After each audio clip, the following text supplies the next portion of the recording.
কর্মযোগ সম্পর্কে আলোচনায় যখন আমরা যে কর্মকে কিভাবে আমরা গ্রহণ করলে শান্তি পেতে পারি, এখন এই শব্দটা কিন্তু খুব প্রণিধানযোগ্য, যে কর্মের মধ্যে দিয়ে আমরা কি চাইছি, সুখ চাইছি না শান্তি চাইছি। যদি সুখ চাই তাহলে তার প্রকৃতি ভিন্ন, আর যদি শান্তি চাই তাহলে তার প্রকৃতি ভিন্ন। আমাদের সমস্ত সাধনার মূলে রয়েছে শান্তিকে খোঁজা। স্বামীজি বলছেন যে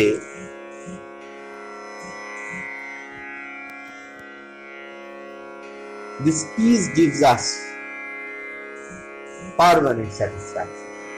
এই যে পার্মানেন্ট স্যাটিসফ্যাকশন, সম্পূর্ণ পরিতৃপ্তি,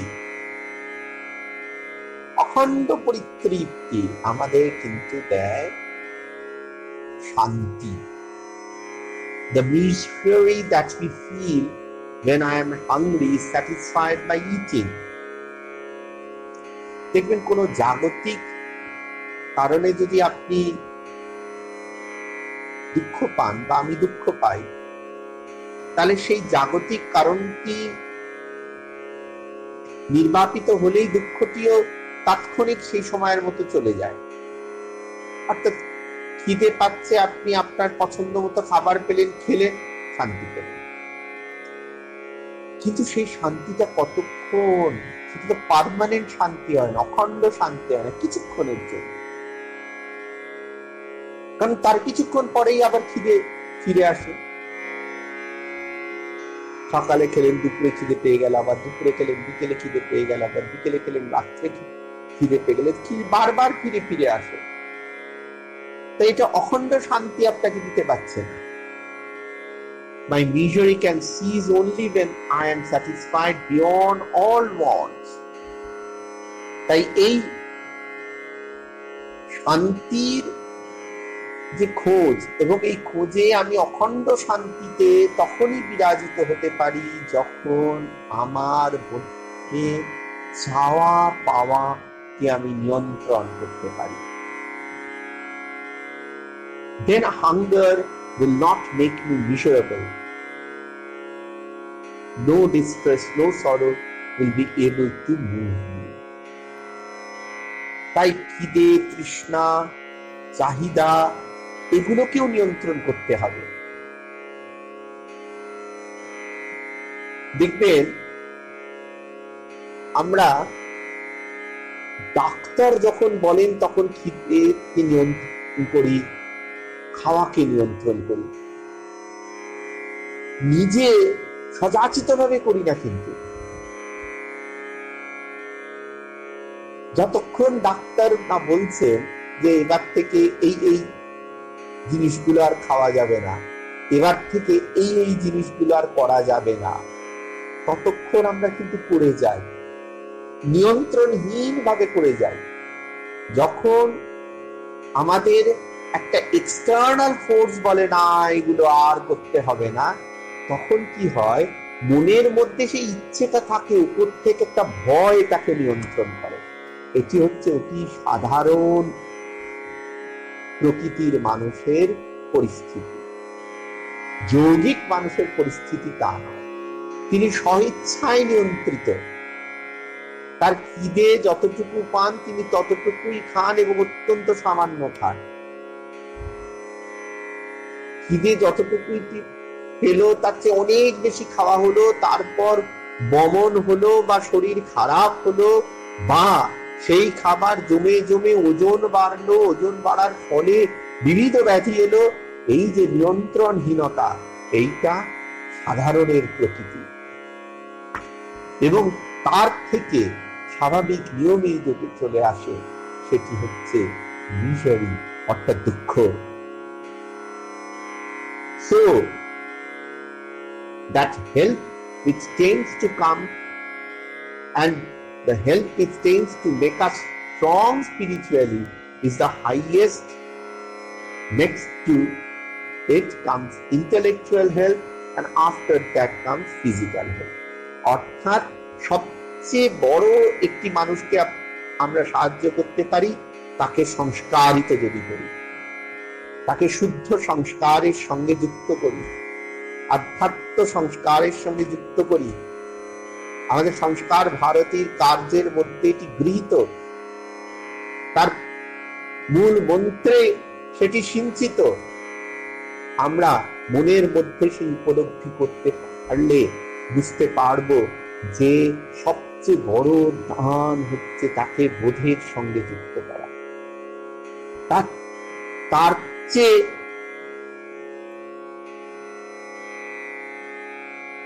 পরে যে দানটি সেটি হচ্ছে তাকে বিদ্যা সঙ্গে যুক্ত করা। তারপরে অতি সাধারণ তাকে অন্ন বস্ত্রের ব্যবস্থা করে দেওয়া। অন্ন বস্ত্রের ব্যবস্থা অতি সাধারণ, তারপর তার শিক্ষার ব্যবস্থা করা, তারপর কিন্তু তার দীক্ষার ব্যবস্থা করা সবচেয়ে পর। তাই আমরা বলি অন্ন বস্ত্র শিক্ষা দীক্ষা, সর্বশেষ সবচেয়ে উচিত হচ্ছে দীক্ষা। The only solution to this problem is to make mankind pure. অর্থাৎ মানুষকে কি করতে হবে? মানুষকে পবিত্র করতে হবে। Ignorance is the mother of all evil and all misery, we see. অজ্ঞতাই কিন্তু সমস্ত রকম সন্দেহ এবং পাপের আতুর ঘর। এই অজ্ঞতাকে নিরাময় করতে হলে নিজের মধ্যে জ্ঞান প্রদীপকে জাগ্রত করে বোধ শক্তিকে আমাদের উপলব্ধির মাধ্যমে বোধনের স্তরে নিয়ে যেতে হবে। Let men have light, let them be poor and spiritually strong and educated, then alone will misery cease in the world, not before. অর্থাৎ সে প্রথমে যদি নিজে পূত পবিত্র হয়ে আধ্যাত্মিক ভাবে জাগরিত হয় এবং শিক্ষাকে সেই আধ্যাত্মিক জাগরণের মাধ্যমে সিঞ্চিত করতে পারে, তবে সে দুঃখকে নিয়ন্ত্রণ করার, দুঃখকে জয় করার শক্তি অর্জন করতে পারবে। We may convert every house in the country into a charity asylum. We may feed man with hospitals, but the misery of man will still continue to exist until man's character changes. আপনি কাউকে সাহায্য করতে পারেন, দয়া পরামর্শ হয়ে অনেক স্বাস্থ্য কেন্দ্রের ব্যবস্থা করতে পারেন। এতে মানুষের দুঃখ দূর হবে ক্ষণিকের, যতক্ষণ না তার চরিত্র পরিবর্তন হয়ে সে পূত পবিত্র শুদ্ধ হচ্ছে, সে নিত্য শুদ্ধ মুক্ত বুদ্ধকে অনুভব করতে পারছে, ততক্ষণ তার অনন্ত শান্তির কোনো রাস্তা নেই।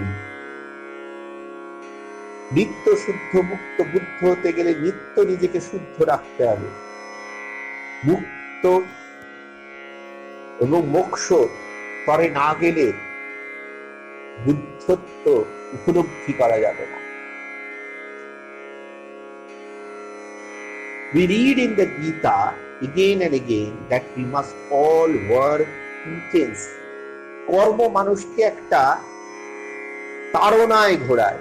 কর্ম যখন বিপুল ধারায় অন্ধ করিয়া অবধে ভুলায়, এই যে কর্ম আমাদের একটা চক্রের মধ্যে রাখে, একটা অদ্ভুত আবিষ্ট করে দেবার মতো একটা স্তরে নিয়ে যায়। মানে কর্ম দ্বারাই আবিষ্ট হয়ে আছে, জীবনে কর্মটি শেষ এরকম মনে করছি, কর্মের মধ্যেই কর্মের শেষ দেখতে চাইছি, কর্মটি অশেষ হয়ে যাচ্ছে।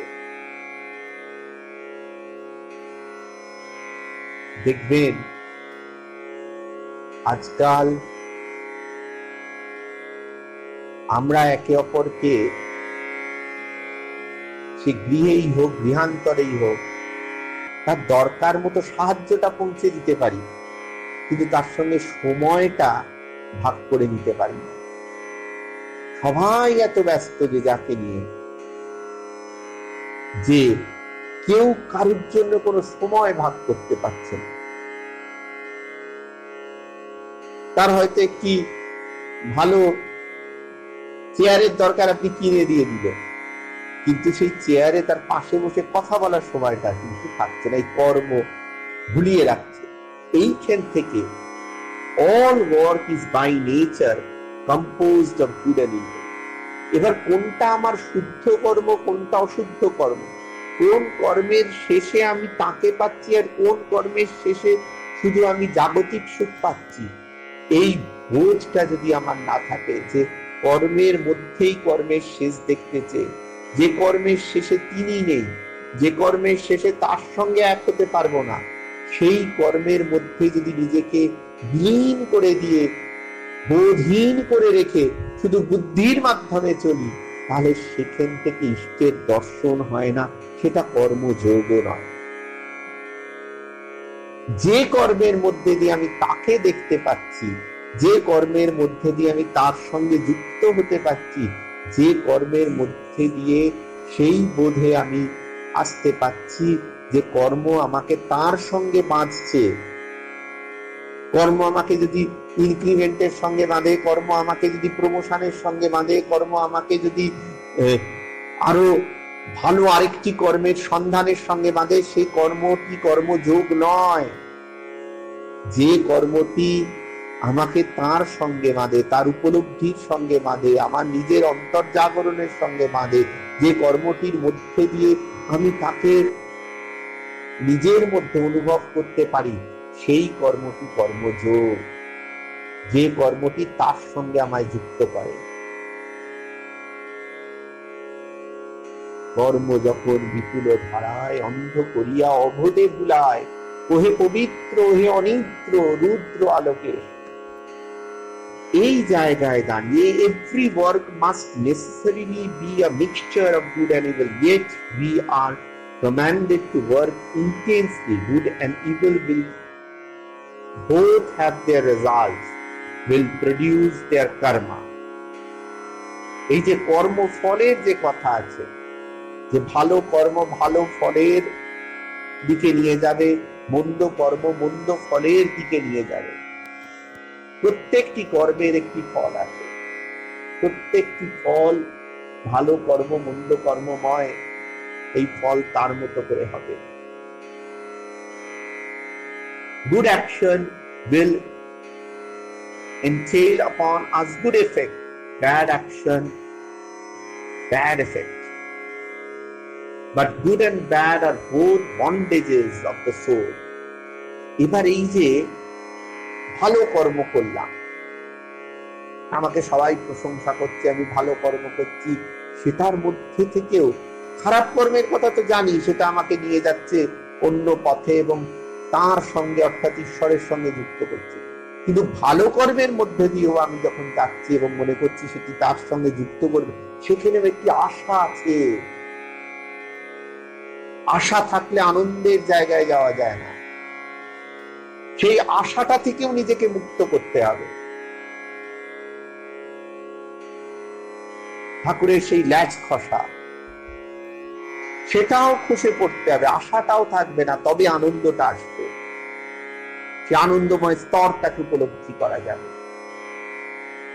The solution reached in the Gita in regard to this bondage producing nature of work is that if we do not attach ourselves to the work we do, অর্থাৎ যে কাজটা করছি তার সঙ্গে নিজের আত্মাকে যুক্ত না করা, আত্মাকে বিযুক্ত রাখা এবং সর্বদা ঈশ্বরের সঙ্গে যুক্ত রাখা এবং কাজটিকেও ঈশ্বরের সঙ্গে যুক্ত করা, অর্থাৎ কর্ম তার সঙ্গে যেমন যুক্ত হবে, আত্মা তার সঙ্গে যুক্ত থাকবে। উভয়ই যদি তার সঙ্গে যুক্ত থাকে, তবেই সেই কর্মের মধ্যে থেকে আমি আনন্দকে খুঁজে পাবো।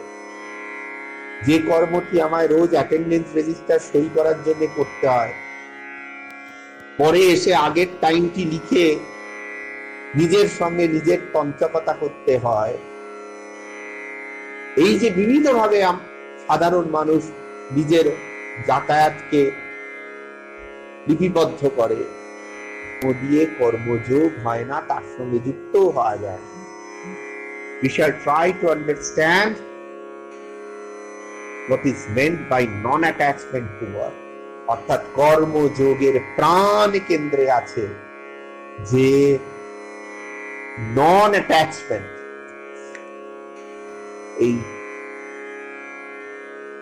কোনো কিছুর প্রাপ্তির আশায় না, কর্মের আনন্দে কর্ম করা, ঈশ্বরকে পুজো করি তাকে পাওয়ার আনন্দে, তার সঙ্গে যুক্ত হওয়ার আনন্দে, জাগতিক প্রাপ্তির আনন্দে নয়। কর্মযোগকে সেই শুদ্ধভাবে সিঞ্চিত করতে পারলে তবেই কর্মযোগের আমরা রূপটি অনুভব করতে পারব।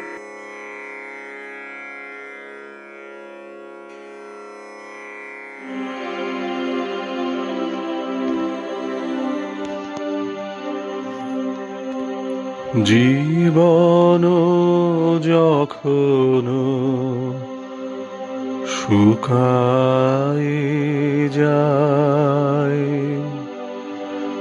করুণা ধারায়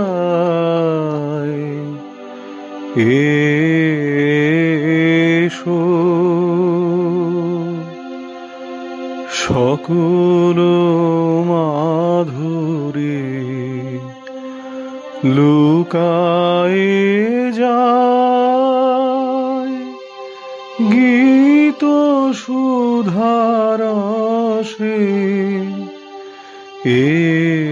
এসো। জীবন যখন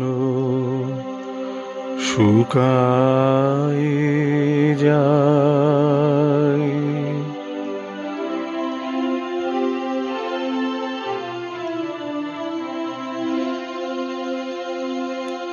কর্ম যখন প্রবল আকার, গরজি উঠিয়া ঢাকে চারিধার, কর্ম যখন প্রবল আকার, গরজি উঠিয়া ঢাকে চারিধার, হৃদয় প্রান্তে হে জীবননাথ, শান্ত চরণে এসো। জীবন যখন শুকায় যায়,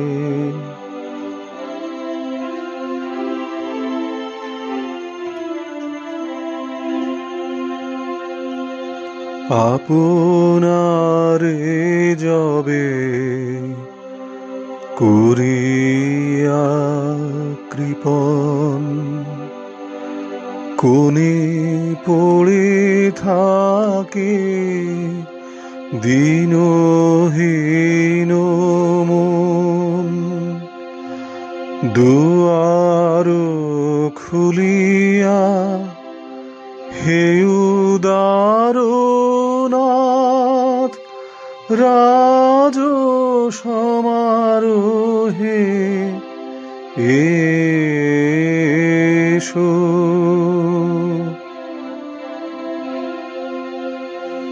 বাসনা যখন বিপুল ধুলায়, অন্ধ করিয়া অবধি ভুলায়, ওহে পবিত্র ওহে অনিদ্র, রুদ্র আলোকে এসো জীবন যখন শুকায়ে যায় করুণা ধারায় এসো